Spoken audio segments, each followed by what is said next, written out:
the FBI's growing list of suspects keeps extending. Did you see this? We've talked about this. I'm now hearing well more than 20. They're looking into a lot of people. There's just some weird stuff like that I don't even want to have to say. I mean, the furries, okay? Need I say more? Yeah. So this kid who was just atrocious, right? And it's amazing how Erica Kirk forgave him, was in a relationship with his roommate. It is believed that the roommate may have been in another relationship as well. And so that was, that was perhaps something that might have contributed to an unstable mindset. I don't know. That's one of the things that's being looked at. I keep going back to these texts, and it's funny. I said the same thing that, by the way, Bannon's been out there saying, and I said it before Bannon did, just for clarification purposes. I looked at this, and I'm like, it doesn't make sense to me. It really, really doesn't make sense. Why is he admitting it this way? Some people have pointed to the grammar, like nobody this young actually uses such wonderful grammar when they're texting. It was almost like it had been done before. I don't know. I mean, this is all conjecture. This is all hearsay. So I want to be cautious and careful and thoughtful on all of it. But what I can tell you, I have spoken to very good sources at the FBI who tell me that roommate is not out of the woods and that they're looking at a whole lot more people. So this Lance Twiggs, let me see if I have a picture of him for you. Yeah, he's not out of the woods. He is still very much a person of interest and well over 20 people. The concern is that there is a broader network here. I will say this, you get a great team there at the FBI with Kash Patel and my friend Dan Bongino, and they are going to not leave any stone unturned. They're all over this, and I have a feeling they'll find out some things that maybe, we didn't even want to find out, but here's the reality of the world these days. I've showed you guys this study. You guys a study that shows how Americans are, unfortunately, those on the left, especially the young ones on the left, somehow tolerant of violence. They're becoming increasingly tolerant. And I think that this is in part because of what they've been spoon-fed by the media and, these rabbit holes that they've been going down online. So this was a just shocking study that came out the other day, but again, points to the possibility there that there may have been other people involved. And how tragic is that really when you think about it? Just awful, awful stuff. Quick shout out to our sponsor before I get to Erica Kirk and before I get to Donald Trump's comments there at the funeral. Balance of Nature helps bring this show to you for free every day, so we love them for that. We also love their product because, when you turn the label over to the backside, you can actually understand what's written there. How rare is that, right? In a supplement, take a look at it. The fruits and veggies, all the fruits and veggies are actually fruits and veggies. They freeze dry them. You get 31 ingredients, and you know exactly what the ingredients are. So I encourage you to go and look at this. You get 35% off with my discount. Use code Trish, TRISH today. Lots of testimonials on the website. Balance of Nature, just great stuff. They've been in business for a good long time. So like I said, you can read all the testimonials, not just hear mine, but it's nice to know what is actually in your ingredients, especially these days as we look at what's happening there with the MAGA movement, right?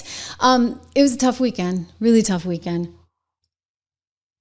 I don't know how much of the coverage you saw, but Charlie Kirk's funeral was an important and very touching moment. It is a turning point for the nation. I think there are so many people that had never heard of Charlie before, and now they're seeking him out, and they're going back and they're looking at his old videos, and they're like, wow, this guy makes sense. Look at him. He makes total sense.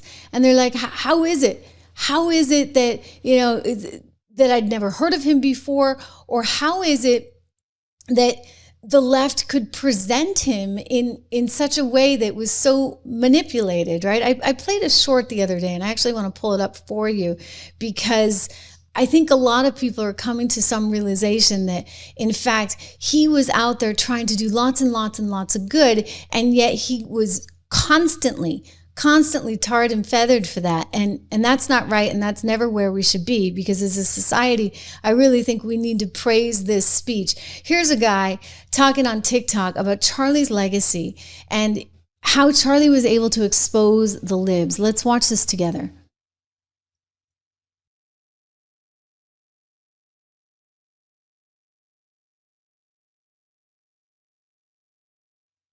Okay, we're trying again.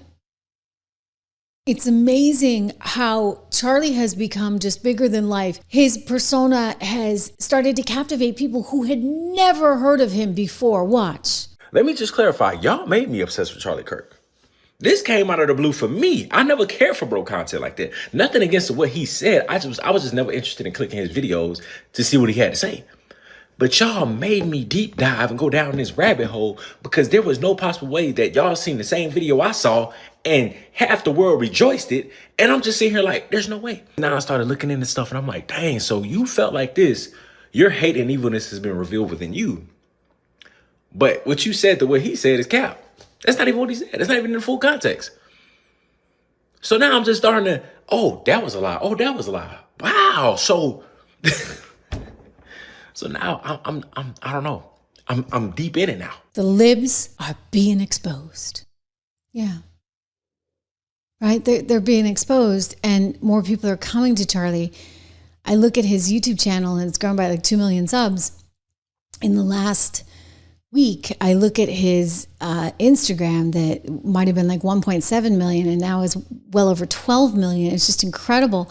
People are finding him and this is going to keep happening. And I'm going to tell you something. This Erica Kirk, whom he married, is a wonderful woman. And you know what? I'll tell you, anybody who has it in their heart to forgive after what she's been through, she gets a lot of points in my book. Watch.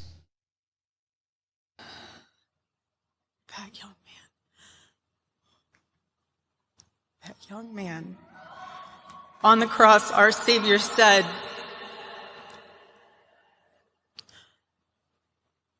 Father, forgive them, for they not know what they do. That man, that young man, I forgive him.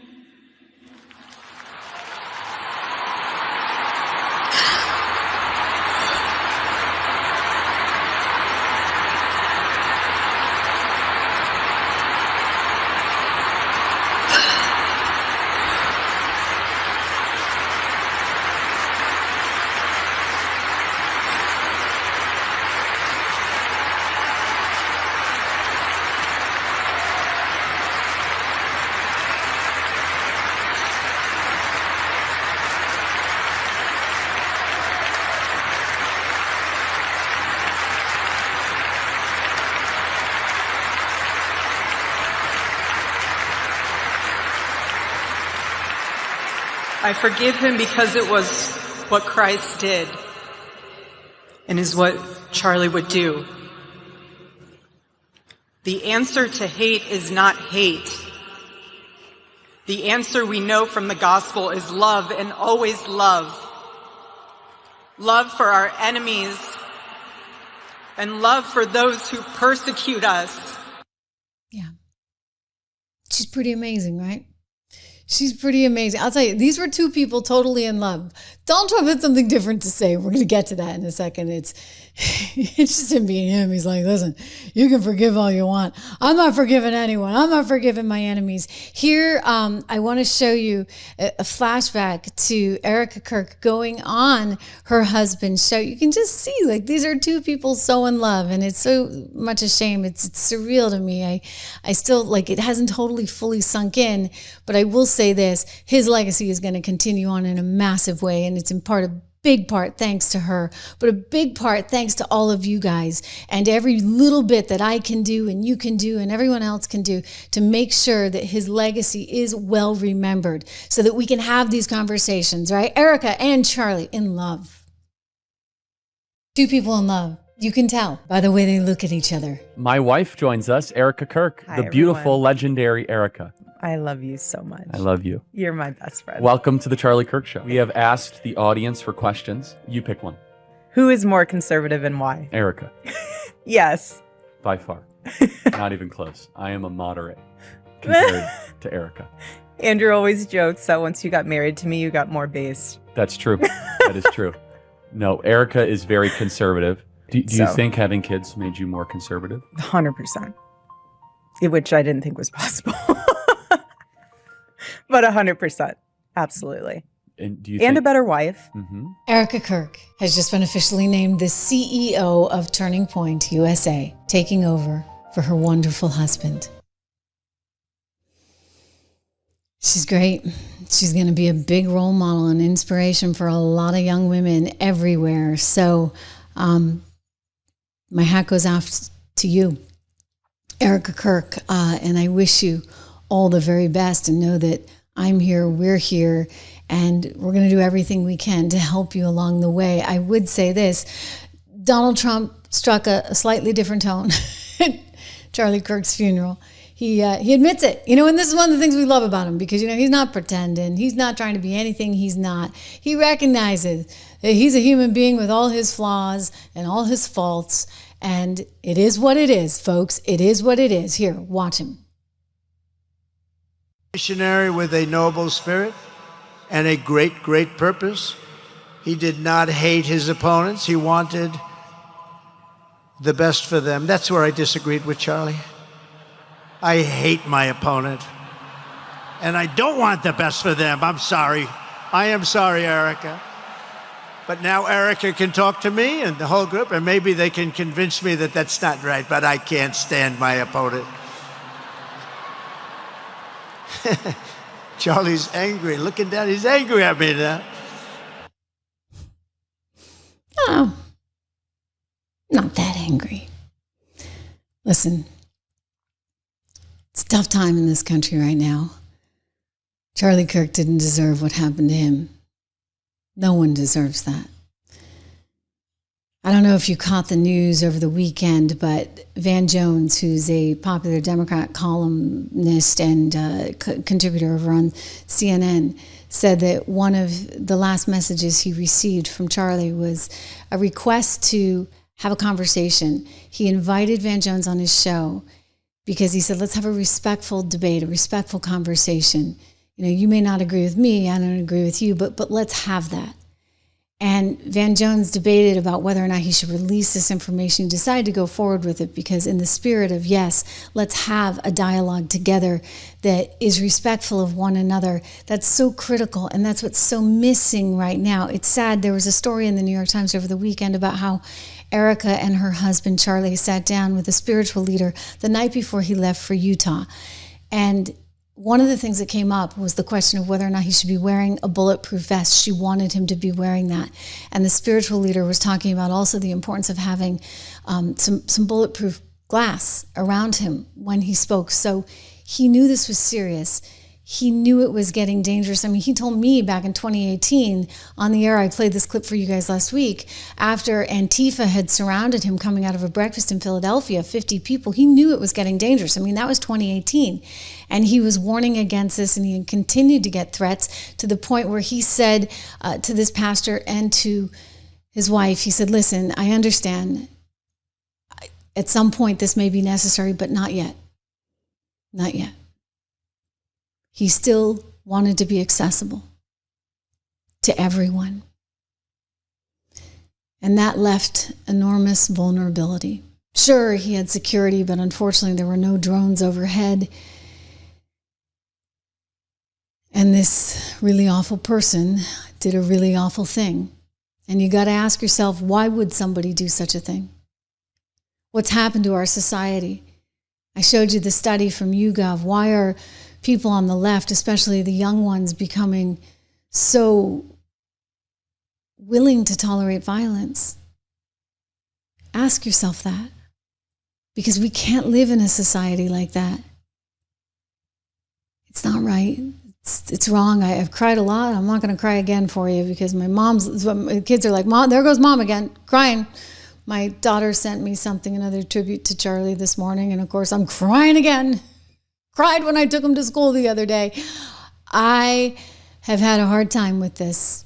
Full disclosure, very, very hard time with this because I feel not just the loss of somebody I knew, not just the loss I feel for his family, for his children, for his wife, but I feel a loss for our country. I feel a loss for our young people, for the millions of young people that looked to Charlie for guidance. But I am going to tell you this, and I think Erica would agree.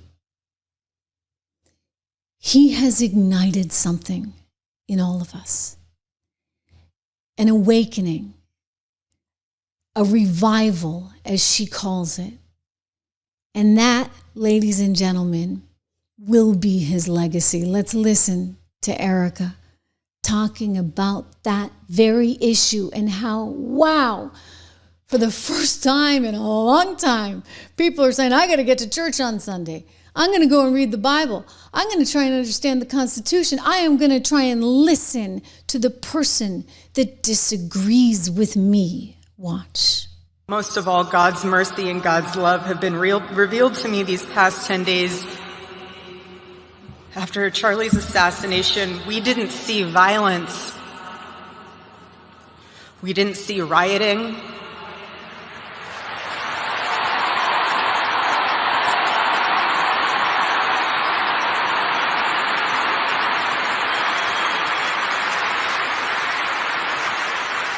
We didn't see revolution. Instead, we saw what my husband always prayed he would see in this country. We saw revival.